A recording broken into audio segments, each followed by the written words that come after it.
Hello and welcome once again to Red Gaming Tech. My name is Amata. Today is still the 3rd of November, and this time I'm bringing you some interesting comments from Phil Spencer regarding Xbox One's release schedule for fall of next year. Now basically Phil has said that he doesn't know if they can actually ship all the releases they're currently planning for fall of next year. Now, when he was speaking to Larry Herb on the latest podcast, Phil Spencer said the lineup is already so busy that they might have to shuffle release dates out of the usual autumn schedule. And he went on to say, quote, "I mean, this fall from a first party, third party standpoint is great. Next fall I don't. Honestly, it's not hype at all. Honestly, don't know that we can actually ship all the stuff that thinks it's trying to ship next fall. It might just be too crowded. We might purposely try to move some things to spread it out." Now, games due so far for next year include Halo 5 Guardians, Rise of the Tomb Raider, as well as of course Quantum Break, the new Crackdown and Scalebound. Now naturally as well, the September, October and November periods are the busiest months of new releases in the video calendar. You have all the big releases coming out then, and some publishers often opt to delay a title into the following year rather than get crushed in the pre-Christmas market, which is very sensible. I mean, just look at the crazy schedule we've got at the moment. We just had Sunset Overdrive come out. Now this week it's Call of Duty. Next week, of course, we've got the new World of Warcraft expansion. The week after that is Assassin's Creed Unity, GTA 5, Far Cry 4, and Dragon Age Inquisition. Now, even that is a crazily packed release schedule, and obviously I'm kind of skimming a few there as well. But those are most of the big names.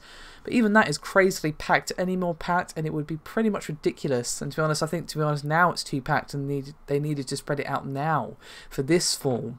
As well, there's just too many games. A week is not really enough to play some of these games in, to be honest, and especially if perhaps you're waiting to get paid or you don't have the money right now. It's kind of crazy how quickly you can fall behind.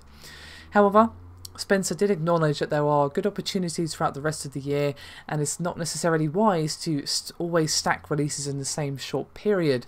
And he went on to say, quote, "I think as publishers and first parties have success at multiple points of the year, it's just a good thing for us, because if 3 or 4 great games ship all in the same week at the end of October, or maybe on some forecast somewhere, it feels like that's the right thing to do. Just as an industry, I think it's much more healthy if we can have more beats throughout the year where people can ship great games."